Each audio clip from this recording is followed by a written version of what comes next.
This Week on the Internet is a series where I talk about all the topics that missed during the week. And first up, we have YouTube adding more ads. YouTube tested a feature recently where it would play an ad if you pause the video. And it was successful, according to them, so it will probably become a normal feature. Now, this isn't the worst way for YouTube to do ads. If you pause a video, you're most likely not going to be paying attention to it for like 30 seconds anyways. But I do understand that more ads is not what people want. It's pretty obvious that YouTube is pushing YouTube Premium pretty hard, which makes sense because YouTube and creators make more money from it. I will say, if you are someone who watches YouTube like all the time, it's definitely worth it. And I don't know if I'm supposed to tell you this, but the family plan doesn't have to just be with your family. You could do it with anyone. And I also saw some people question why YouTube is still pushing ads so hard if they're recently profitable. And it's probably because YouTube is now making up a bigger chunk of Alphabet's profits because Google is fumbling the bag. This is just me speculating, but from my perception, YouTube and Gmail are like the last safe bets that Alphabet has to make money because Google itself used to be the driving force for Alphabet's revenue. But their place as a search engine in general is under threat because they kind of suck now and people are already barely using Google. Think about how many times you search something in a day and think about how many times you put Reddit or something at the end. My guess is that it's at least 20% of your searches. Also, ad blockers are a bigger problem for Google ads off YouTube because all the annoying ads you see on a website like this that make people want to get ad blockers are Google ads. Basically, Google provides all ads on the internet. So my guess is they're using YouTube to pick up the extra slack at Alphabet. But I could be totally wrong. I am guessing. Either way, this is a less invasive form of adding advertisements, but I think everyone wishes they did this before adding so many ads at the start of a video. This probably would have been much better received if they did it that way instead. And next up, we have Escape from Tarkov Drama. And even if you don't care about Tarkov, this story is interesting because it's less about Tarkov and more about how terrible the developers are. So there's this version of Tarkov called Edge of Darkness, and this version was supposed to give you all future DLC. In Battlestate Games, the developers of Tarkov decided to not do that and make a new version of the game that costs $250. And this version not only is the DLC you were supposed to give the Edge of Darkness version, but it's also extremely pay to win. With the newest expensive version of the game, you get bonuses like higher buying and selling capacity on the flea market, which makes you more in-game money, and making money in-game is kind of a huge deal in Tarkov. This is actually broken, but there's more. You also get more PMC pockets, which is free storage for your character in-game, which is also super valuable, and you also get an increased stash size, which in defense of Tarkov has always been the case if you upgraded versions. But this one almost doubles the size of the previous biggest one, and the previous stash size increases were in increments of 10, and a bigger stash size means more items, which means more money. And again, money is super important in Tarkov. And finally, the last big thing this version adds is a PvE mode with online co-op, which is what everyone has been asking for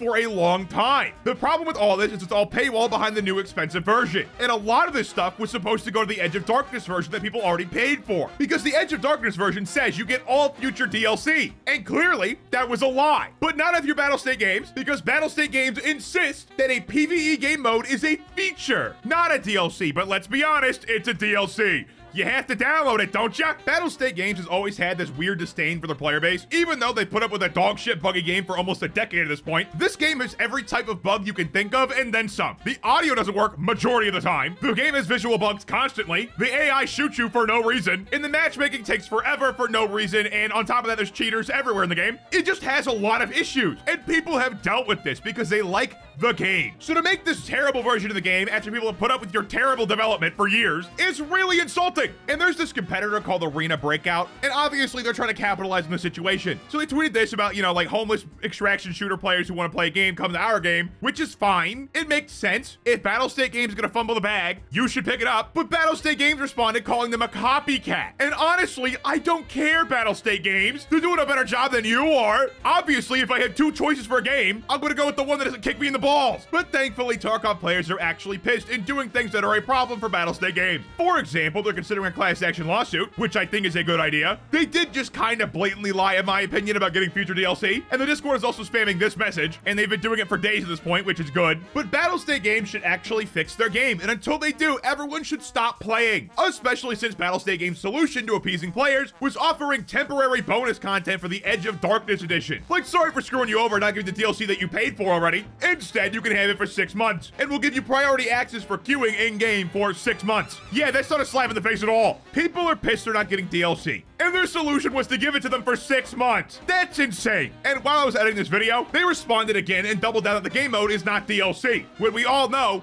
it's DLC. You download it, don't you? I really don't care if Tarkov gets shut down tomorrow at this point. This game is a joke. And next up, we have the FTC banning non-compete agreements, which I think is a really good thing. And to be clear, a non-compete agreement is different from a non-disclosure agreement. If you work on some super secret project and have an NDA, it will still apply. But I think this is overall extremely good. People with unique skills can get a job immediately after quitting, and employers will think twice before letting people go with unique skills. Because if you let them go, somewhere else can hire them immediately. I see no downsides to this, and I'm glad they're doing it. And the FTC also made it mandatory to give refunds for canceled flights with original payment methods, which is great, because that means if an airline ruins your travel plans, you get all your money back to the original payment method instead of flight credits with the airline that just screwed you over. And it's all automatic, so you don't have to fight with the airline to get your refund. This is just a good thing, and there are no downsides unless you're an airline company. And next up, we have something happening in Nebraska. Nebraska and Iowa got hit with some big tornadoes, and that is all that happened. All right, next up, we have Bethesda's Fallout 4 update that was just unnecessary. It's 14 gigs, and they claim they fixed bugs, but everyone who's played it thinks all they did was break mod support because the game is still buggy, and a lot of people's mods just stopped working. And it's not really Bethesda's responsibility to maintain mod support, but if you're gonna update the game, you should at least make the updates good. For example, they added ultrawide support, and instead of it doing it properly, they just stretched the UI on your screen, and ironically made the mod that did this better before not work. The update broke the mod that did it better. This update also delayed a massive mod project that added London to Fallout 4, and people are not happy about that. This whole update basically just broke mod support and delayed a mod that Fallout fans really wanted. I think updating the game is fine, but Bethesda should at least make sure the update actually does things instead of just breaking a bunch of mods, because for most people, this update just made the game worse. And next up, we have Twitter removing the ability to hide your verified checkmark. This makes sense, because the only reason this feature was added was to hide the embarrassing fact that you bought a Twitter blue checkmark, which is not a good feature for a product that essentially is sold using peer pressure. And they also recently started giving influential people their checkmarks back, because I guess Elon Musk realized that's why people wanted it to begin with, which I thought was obvious to everyone else, but I guess not him. This probably won't help much though, because the perception of Twitter blue buyers is very negative, and Twitter also has a bunch of other problems. I really don't think this is gonna fix anything. And next up, we have the FCC reinstating net neutrality. This is just a good thing, and if you disagree, please read up on it, because you have been misinformed. This basically makes it so internet companies cannot discriminate on internet traffic. So Comcast, for example, could not give Netflix